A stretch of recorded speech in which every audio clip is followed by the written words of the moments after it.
Hello everyone, আবার ফিরে এলাম একটা বাংলা ভ্লগ নিয়ে। এবারের বিষয় হচ্ছে আমার ভাইয়ের বিয়ে। হ্যাঁ, আমরা গেছিলাম এই বিয়েতে একদিনের জন্যই, কিন্তু সেই দিনটা ছিল আমাদের জন্য ভীষণ ভীষণ স্পেশাল কেন ছিল সেটা বলার আগে এই জিনিসটা দেখিয়ে নিই। আমাদের বলা হয়েছিল কোনো গিফট না দেওয়ার জন্য, কিন্তু আমি একটা হ্যান্ডমেড গ্রিটিং কার্ড দিয়েছিলাম। ভীষণ তাড়াহুড়োর মধ্যে যা পেরেছি তাই লিখে দিয়েছি মেসেজ হিসাবে। আর তার সাথে দিয়েছিলাম আমাদের এখানে একটা গিফট শপ থেকে কেনা এই জিনিসটা। আমার এটা ভীষণ ইউনিক লেগেছিল। জায়গাটা আমরা যেখানে থাকি সেখান থেকে মোটামুটি 1.5 ঘন্টার রাস্তা। আমরা 4টে নাগাদ বেরিয়েছিলাম বিকেল। ইন্ডিয়াতে ফেরার পর থেকে আমাদের সেভাবে আর বেড়াতে যাওয়া হয়নি, তাই যখন 1.5 ঘন্টার রাস্তা পেয়েছি আমরা ভাবলাম পাবলিক কনভেয়েন্স ইউজ না করে একটু গাড়ি বুক করেই চলে যাওয়া যাক, বেড়ানোরও একটা ফিল আসবে। নেমন্তন্ন তো ছিল অনেক দিনের। আমাদের বাঙালি বিয়েতে তো বিয়ের আগের দিন থেকে অনুষ্ঠান শুরু হয় আর বৌভাতের পরের দিন অবধি চলে, কিন্তু আমরা যেতে পেরেছিলাম শুধু একটা দিনের জন্যই, যেদিন বিয়েটা ছিল। আর তাই এই ভ্লগে আমি শুধু ওইটুকুই দেখাতে পারবো যতটুকু আমি অ্যাটেন্ড করতে পেরেছিলাম।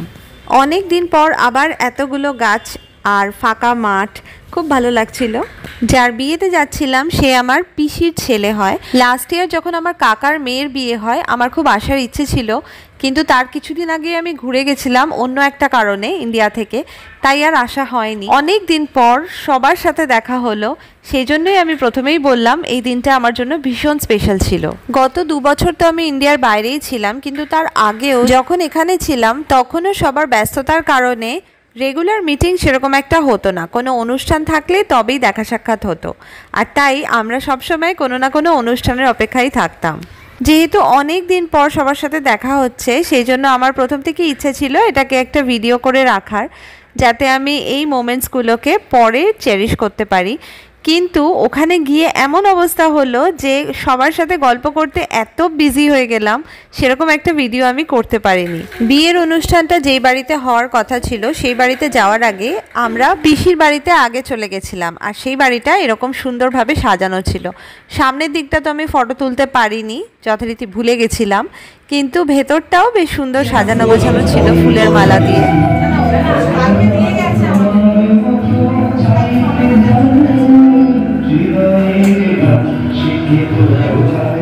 প্রায় 6:30 নাগাদ আমরা বেরোলাম অনুষ্ঠান বাড়ির উদ্দেশ্যে। জায়গাটা ছিল একদম কাছেই, মিনিট 5-এর মধ্যেই আমরা পৌঁছে গেলাম গাড়ি করে। আর গিয়ে দেখলাম ওখানে মেয়েকে সাজানো হয়ে গেছে, তার ফটোশ্যুট চলছে, কিন্তু কন্যাযাত্রীর বাকিরা তখনও আসেনি। এইখানে মেইন গেটের ওপর এরকম একটা টোপর মতো বানানো ছিল শোলা দিয়ে, আর পাশের এই বাঁধানো ছবিটা নেওয়া হয়েছিল ওদের প্রি ওয়েডিং ফটোশ্যুট থেকে। এই বাটার কফির কনসেপ্টটা বেশ নতুনত্ব ছিল, আর এই মেশিনটাও ছিল ট্রেনের ইঞ্জিনের আদলে। মেইন গেটটা যেমন ছিল টোপরের আকারে, সেরকমই ভেতরের গেটটা ছিল এরকম শোলার মুকুটের আদলে। ভেতরে ঢুকেই দেখা হয়ে গেল আমার সেই কাকার মেয়ের সাথে, যার বিয়ে ছিল লাস্ট ইয়ার। দেখা হতেই বললাম বসে পড়ো, ফটো তুলে রাখি, কিন্তু মুশকিল হলো লাস্ট অবধি ওর সাথেই আমার কোনো ফটো হলো না। এত তাড়াহুড়োর মধ্যে এরকম অনেকের সাথেই ফটো তোলা মিস হয়ে গেছে। ওদিকে তখন বিয়ের পাত্রীর ফটোশ্যুট চলছে, আর আমি ভাবলাম আমার মেয়েরও কয়েকটা সুন্দর ছবি তুলে নিই। এই জায়গাটা ছিল বর বসানোর জন্য, আর তার পাশেই একটা ব্যারিকেড দেওয়া জায়গা ছিল পাত্রীর জন্য, যেখানে তার ফটোশ্যুট চলছিল। দেখতে দেখতেই বর এসে গেল। এরকম মনে হচ্ছিল যেন আমরাই কন্যাযাত্রী, কারণ বরের আগে আমরাই পৌঁছে গেছিলাম ভেন্যুতে। আমার বোন মানে আমার পিসির মেয়ের খুব ইচ্ছা ছিল বর যখন ঢুকবে তখন পেছনে ডিজে বাজবে, সবাই ডান্স করতে করতে প্রসেশন করে আসবে, আর সঙ্গে থাকবে বাজি।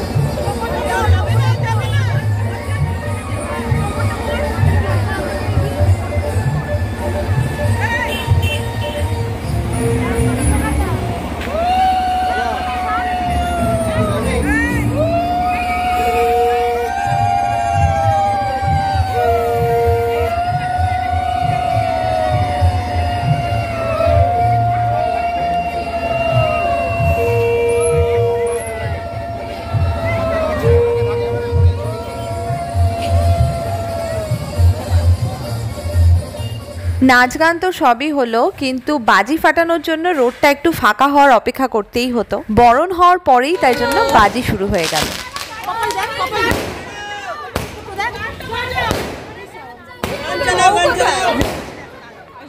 সাজুগুজু হচ্ছে, পরীক্ষা খারাপ আছে, পয়সা দেয়নি।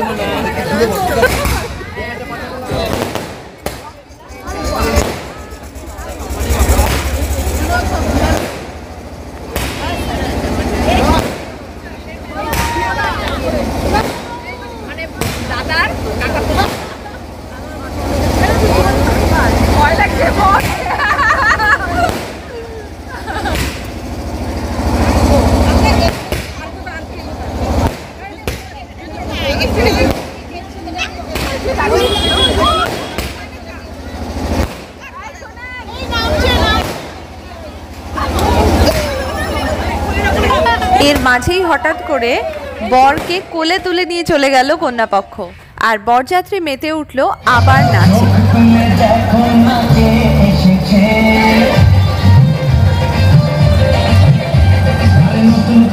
আবার বিয়ের সময় গেছে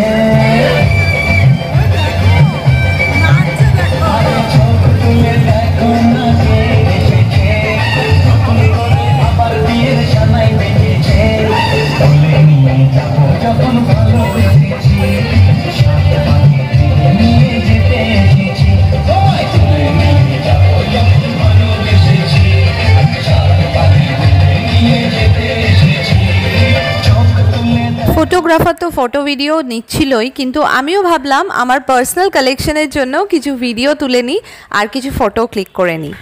যাকেই পারছিলাম তাকেই ধরে বেঁধে একটুখানি পোজ দিতে বলে দিচ্ছিলাম। আমার এই বোন প্রচণ্ড ব্যস্ত ছিল, কিন্তু তাকে আমি বললাম যে প্লিজ একটা পোজ দিয়ে দাও, ফটো তুলে রাখি। এই সময়টা আমার ভাইয়ের ফটোশ্যুট চলছিল, প্রচণ্ড ভিড় ছিল এখানে, আমি কিছুতেই এগিয়ে গিয়ে তার সাথে ফটো তুলতে পারিনি। এই সময়টা পাত্রীর আশীর্বাদের তোড়জোড় চলছিল। অনেক বিয়েতেই এই আশীর্বাদের ব্যাপারটা বিয়ের আগেই মিটিয়ে ফেলা হয়, আবার কোনো কোনো ক্ষেত্রে বিয়ের দিন করা হয়। ওদের এটা বিয়ের দিনই হচ্ছিল। প্রথমেই আমার পিসমশাই আশীর্বাদ করেন।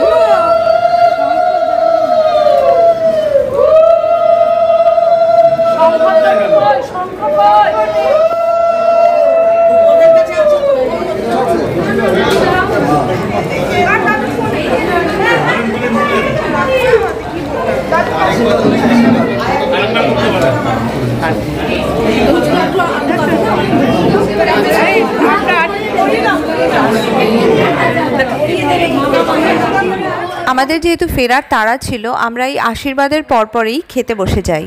এখন এই বসে খাওয়ানোর ব্যাপারটা ভীষণ কমই দেখা যায় বিয়ে বাড়িতে, তবে এই সিস্টেমটার কিছু কিছু অ্যাডভান্টেজ এমন আছে যেটার জন্য এইটাই আমার বেশ ভালো লাগে।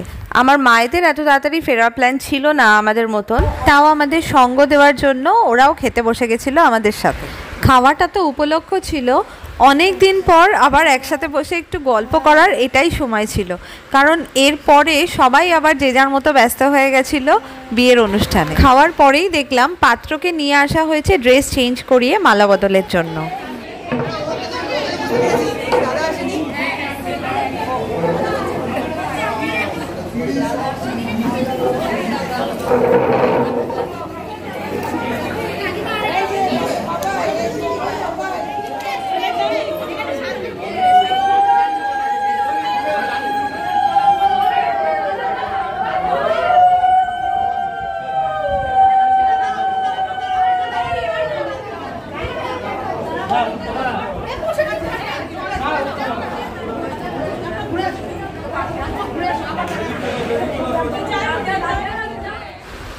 এখন বিয়ের জন্য পৌরোহিত্য মেয়েরাও করে, আর সেই জন্যই হয়তো মেয়ের বোনও পিছিয়ে থাকেনি, মেয়ের পিঁড়িটা সেও ধরেছিল। এরপরেই সেই মজার জিনিসটা শুরু হয়ে গেল কে কার থেকে ওপরে। এদিকে মেয়েকেও তোলা হচ্ছে পিঁড়ি ধরে, এদিকে ছেলেকেও তোলা হচ্ছে।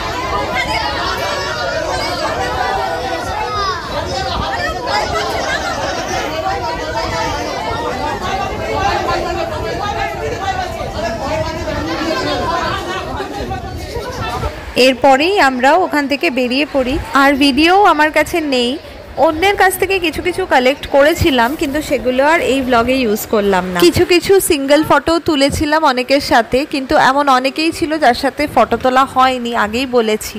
আফসোস তো থাকবেই, কিন্তু আবার এরকম গেট টুগেদারের অপেক্ষায় থাকবো। এই ব্লগটা দেখার জন্য অনেক অনেক ধন্যবাদ, সাথে থাকুন।